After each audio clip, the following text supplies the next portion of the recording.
வணக்கம். ஆகாஷவாணி.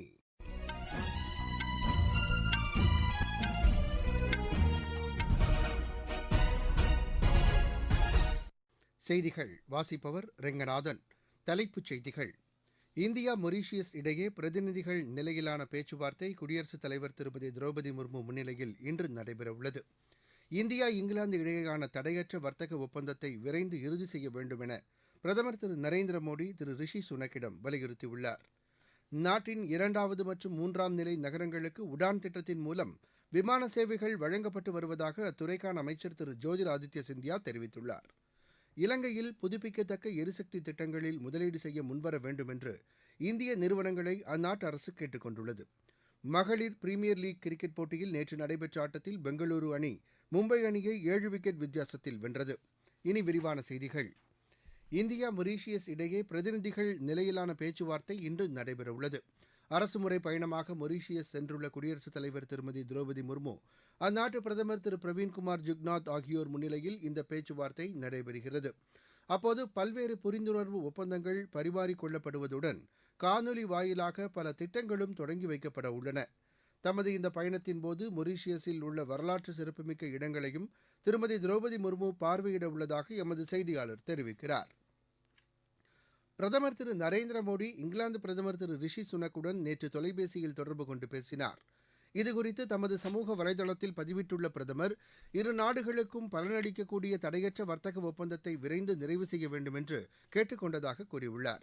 இரு நாடுகளுக்கும் இடையேயான நல்லுறவுகளை மேலும் வலுப்படுத்துவது என இருதரப்பிலும் ஒப்புக் கொள்ளப்பட்டதாகவும் திரு நரேந்திர மோடி அதில் குறிப்பிட்டுள்ளார். தேசிய கூட்டுறவு ஏற்றுமதி நிறுவனம், கூட்டுறவு இயற்கை நிறுவனம் உள்ளிட்ட கூட்டுறவுத்துறையின் புதிய கட்டிடங்களை அத்துறைக்கான அமைச்சர் திரு அமித்ஷா இன்று திறந்து வைக்கிறார். புதுதில்லியில் உள்ள உலக வர்த்தக மையத்தில் நடைபெறும் இந்த நிகழ்ச்சியில் இயற்கை உற்பத்திப் பொருட்கள் ஏற்றுமதிக்கான வழிமுறைகளையும் திரு அமித்ஷா வெளியிட உள்ளதாக எமது செய்தியாளர் தெரிவிக்கிறார். கூட்டுறவுத்துறை மூலம் பாரம்பரிய விதை ஆராய்ச்சி மற்றும் உற்பத்திப் பொருட்கள் ஏற்றுமதி செய்வதற்கு புதிய கட்டிடங்கள் உதவிகரமாக இருக்கும் என்று மத்திய அரசின் செய்திக்குறிப்பு தெரிவிக்கிறது.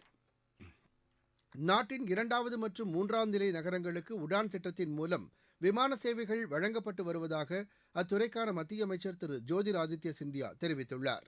கோவா மாநிலம் மனோகர் விமான நிலையத்திலிருந்து லட்சத்தீவு, அகாட்டி தீவுகளுக்கு முதலாவது விமான சேவையை தொடங்கி வைத்து அவர் பேசினார். உள்நாட்டு விமான போக்குவரத்து சேவை கடந்த 2014ஆம் ஆண்டு 6 கோடியாக இருந்த நிலையில் வரும் 2030ஆம் ஆண்டிற்குள் 30 கோடியாக அதிகரிக்கும் என்று அவர் கூறினார். கடந்த 10 ஆண்டுகளில் விமான போக்குவரத்து துறைக்கு பிரதமர் திரு நரேந்திர மோடி மேற்கொண்ட நடவடிக்கையின் காரணமாக மண்டல அளவில் 6 புதிய விமான நிறுவனங்கள் தொடங்கப்பட்டுள்ளதாக திரு ஜோதிராதித்ய சிந்தியா குறிப்பிட்டார். வெளியுறவுத்துறை அமைச்சர் திரு ஜெய்சங்கர், பெலாரஸ் வெளியுறவுத்துறை அமைச்சர் திரு செர்ஜி அலினிக்கை புதுதில்லியில் நேற்று சந்தித்து பேச்சு நடத்தினார். இதுகுறித்து சமூக வலைதளத்தில் பதிவிட்டுள்ள திரு ஜெய்சங்கர், இரு நாடுகளுக்கும் இடையே அரசியல், வர்த்தகம் மற்றும் பொருளாதார உறவுகள் குறித்த தற்போதைய சூழல் பற்றி விவாதித்ததாக குறிப்பிட்டுள்ளார். பாதுகாப்பு, அறிவியல் தொழில்நுட்பம் மற்றும் கல்வித்துறையில் ஏற்பட்டுள்ள முன்னேற்றங்கள் குறித்து பெலாரஸ் அமைச்சருடன் கருத்துக்களை பரிமாறிக்கொண்டதாகவும் அவர் கூறியுள்ளார். ஷாங்காய் ஒத்துழைப்பு அமைப்பு மற்றும் ஐநா சபையில் இரு நாடுகளும் இணைந்து செயல்படுவது தொடர்பாகவும் மண்டல அளவிலான பல்வேறு விஷயங்கள் குறித்து ஆலோசனை நடத்தியதாகவும் திரு ஜெய்சங்கர் அதில் குறிப்பிட்டுள்ளார். இதனிடையே நியூசிலாந்து துணை பிரதமரும் வெளியுறவுத்துறை அமைச்சருமான திரு வின்ஸ்டன் பீட்டர்ஸையும் திரு ஜெய்சங்கர் நேற்று புதுதில்லியில் சந்தித்து இருதரப்பு பேச்சுக்கள் நடத்தினார். அப்போது பொருளாதாரம், பாதுகாப்பு, கல்வி உள்ளிட்ட துறைகளில் இரு நாடுகளும் இணைந்து செயல்பட ஒப்புக் கொள்ளப்பட்டதாக திரு ஜெய்சங்கர் வெளியிட்டுள்ள மற்றொரு பதிவில் குறிப்பிட்டுள்ளார். நீங்கள் கேட்டுக்கொண்டிருப்பது ஆகாஷவாணியின் செய்தி அறிக்கை. ஆகாஷ்வாணி சென்னை செய்திப் பிரிவில் ஒப்பந்த அடிப்படையில் பணிபுரிவதற்கான விண்ணப்பங்கள் வரவேற்கப்படுகின்றன. ஏதேனும் ஒரு செய்தி நிறுவனம் அலைவரிசையில் 3 ஆண்டுகளுக்கும் மேலான செய்தி வாசிப்பு மற்றும் செய்தி தொகுப்பு அனுபவமும், ஊடகவியலில் முதுகலை அல்லது முதுகலை பட்டய படிப்பும், தமிழில் மொழி வளம், ஆங்கிலத்திலிருந்து தமிழில் மொழிபெயர்க்கும் திறன் ஆகிய தகுதியுடையவர்கள் applications.prasarbarati.org என்ற இணையதளத்தில் இம்மாதம் 19ஆம் தேதிக்குள் விண்ணப்பிக்கலாம். இது தொடர்பான கூடுதல் விவரங்களை prasarbarati.gov.in/pbvacancies என்ற இணைய பக்கத்தில் அறிந்து கொள்ளலாம்.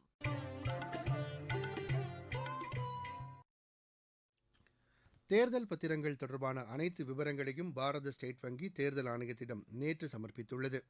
பாரத ஸ்டேட் வங்கிக்கு உச்சநீதிமன்றம் பிறப்பித்த உத்தரவை அடுத்து இந்த விவரங்களை அளித்திருப்பதாக தேர்தல் ஆணையம் தெரிவித்துள்ளது. தேர்தல் பத்திரங்கள் தொடர்பான விவரங்களை வெளியிடுவதற்கு வரும் ஜூன் மாதம் 30ஆம் தேதி வரை கால அவகாசம் கோரி எஸ்பிஐ தாக்கல் செய்த மனுவை உச்சநீதிமன்றம் தள்ளுபடி செய்ததுடன் நேற்று மாலைக்குள் அனைத்து விவரங்களையும் சமர்ப்பிக்க வேண்டும் என்று உத்தரவிட்டது. அதன் அடிப்படையில் சமர்ப்பிக்கப்பட்டுள்ள தேர்தல் பத்திர விவரங்கள் இம்மாதம் 15ஆம் தேதிக்குள் தேர்தல் ஆணையத்தின் இணையதளத்தில் வெளியிடப்பட வேண்டும் என்றும் உச்சநீதிமன்றம் உத்தரவிட்டிருந்தது. குடியுரிமை திருத்தச் சட்டம் எந்தவொரு சமுதாயத்திற்கும் எதிரானது அல்ல என்று பிஜேபி மாநில தலைவர் திரு அண்ணாமலை தெரிவித்துள்ளார். சென்னையில் நேற்று செய்தியாளர்களிடம் பேசிய அவர், சில அரசியல் கட்சிகள் வேண்டுமென்றே அதுபோன்ற பிரச்சாரத்தை பரப்பி வருவதாக குற்றம் சாட்டினார். நாட்டிலுள்ள அனைத்து மக்களுக்கும் குடியுரிமை வழங்கும் நோக்கிலேயே இந்த சட்டம் கொண்டுவரப்பட்டிருப்பதாக திரு அண்ணாமலை தெரிவித்தார். முன்னதாக சமத்துவ மக்கள் கட்சித் தலைவர் திரு சரத்குமார், பிஜேபி மாநில தேர்தல் பொறுப்பாளர் திரு அரவிந்த் மேனன் மற்றும் திரு அண்ணாமலை முன்னிலையில் தமது கட்சியை பிஜேபியுடன் இணைத்தார். சமத்துவ மக்கள் கட்சியை பிஜேபியுடன் இணைத்ததையும் தேசிய அரசியலில் திரு சரத்குமார் இணைந்துள்ளதையும் தாம் வரவேற்பதாக திரு அண்ணாமலை கூறியுள்ளார். 2023ஆம் ஆண்டிற்கான சாகித்ய அகாடமி விருதுகள் புதுதில்லியில் நேற்று வழங்கப்பட்டன. 24 மொழிகளில் தேர்வு செய்யப்பட்ட படைப்புகளின் எழுத்தாளர்களுக்கு வழங்கப்பட்ட இந்த விருது 1 லட்சம் ரூபாய் ரொக்கமும் பட்டயமும் அடங்கும். சாகித்ய அகாடமி தலைவர் திரு மாதவ் கௌஷிக், ஒடியா மொழி எழுத்தாளர் பிரதீபா ராய் உள்ளிட்டோர் பங்கேற்று விருதுகளை வழங்கினர். பாகிஸ்தானிலிருந்து படகில் கடத்தி வரப்பட்ட 480 கோடி ரூபாய் மதிப்பிலான போதைப் பொருளை இந்திய கடலோர காவல் படையினர் பறிமுதல் செய்தனர். இது தொடர்பாக 6 பேர் கைது செய்யப்பட்டனர். போர்பந்தர் பகுதியிலிருந்து 150 கிலோமீட்டர் தொலைவில் அரபிக்கடலில் வந்த படகை கடலோர காவல் படையினர் சோதனையிட்ட போது அவை பறிமுதல் செய்யப்பட்டதாக பாதுகாப்பு அமைச்சக செய்திக்குறிப்பு தெரிவிக்கிறது. இலங்கையில் அதிக அளவில் உள்ள புதுப்பிக்கத்தக்க எரிசக்தி திட்டங்களில் இந்திய நிறுவனங்கள் முதலீடு செய்ய முன்வர வேண்டும் என்று அந்நாட்டு எரிசக்தித்துறை அமைச்சர் காஞ்சனா விஜயசேகரா கேட்டுக் கொண்டுள்ளார். இந்தியாவின் எரிசக்தித்துறை தொடர்பான குழுவினர் கொழும்புவில் பங்கேற்ற கருத்தரங்கு நிகழ்ச்சியில் அவர் இந்த வேண்டுகோளை முன்வைத்தார். எரிசக்தித்துறை தொடர்பான அதிக ஆதாரங்கள் இலங்கையில் இருப்பதாகவும் இரு நாடுகளும் இணைந்து இந்த துறையில் புதிய வளர்ச்சியை எட்ட முடியும் என்றும் விஜயசேகரா நம்பிக்கை தெரிவித்தார். மகளிர் பிரீமியர் லீக் கிரிக்கெட் போட்டியில் நேற்று நடைபெற்ற ஆட்டத்தில் பெங்களூரு அணி மும்பை அணியை 7 விக்கெட் வித்தியாசத்தில் வென்றது. தில்லியில் நேற்று நடைபெற்ற ஆட்டத்தில் முதலில் விளையாடிய மும்பை அணி 19 ஓவரில் 113 ரன்னுக்கு ஆட்டமிழந்தது. பின்னர் ஆடிய பெங்களூரு அணி 3 விக்கெட்டுகளை மட்டுமே இழந்து 115 ரன் எடுத்து வெற்றி பெற்றது. இன்று நடைபெறும் ஆட்டத்தில் தில்லி அணியும் குஜராத் அணியும் மோதுகின்றன. இப்போட்டி இரவு மணி 7:30க்கு தொடங்கும். ஆர்லியன்ஸ் மாஸ்டர்ஸ் பேட்மிண்டன் போட்டியின் ஆடவர் இரட்டையர் பிரிவில் இந்தியாவின் அர்ஜுன் துருவ் கபிலா இணை 2வது சுற்றுக்கு முன்னேறியுள்ளது. பிரான்சில் நடைபெற்ற முதல் சுற்று ஆட்டத்தில் இந்த இணை சீன தைபேயின் மிங் சி லூ டாங் கை இணையை 21-13, 21-12 என்ற செட் கணக்கில் வீழ்த்தியது. மற்றொரு இந்திய இணையான கிருஷ்ண பிரசாத் சாய் பிரதீக் இணை பல்கேரியாவின் இவான் ரூசேவ் லியான் ஸ்டாய்னோவ் இணையை 21-10, 21-18 என்ற செட்களில் வீழ்த்தி 2வது சுற்றுக்கு முன்னேறியது.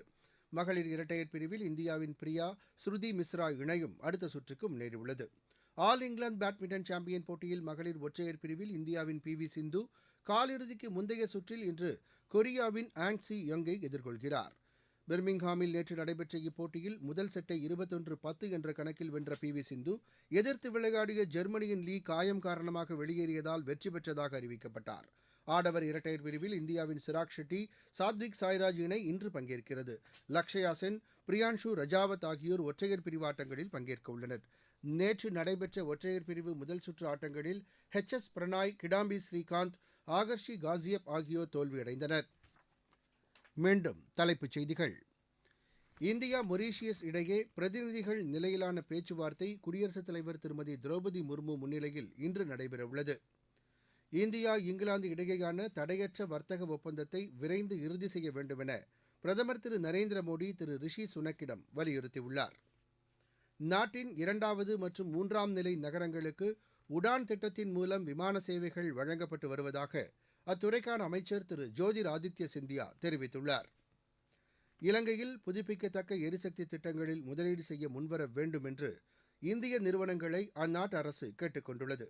மகளிர் பிரீமியர் லீக் கிரிக்கெட் போட்டியில் நேற்று நடைபெற்ற ஆட்டத்தில் பெங்களூரு அணி மும்பை அணியை 7 விக்கெட் வித்தியாசத்தில் வென்றது. இத்துடன் இந்த செய்தி அறிக்கை நிறைவடைந்தது.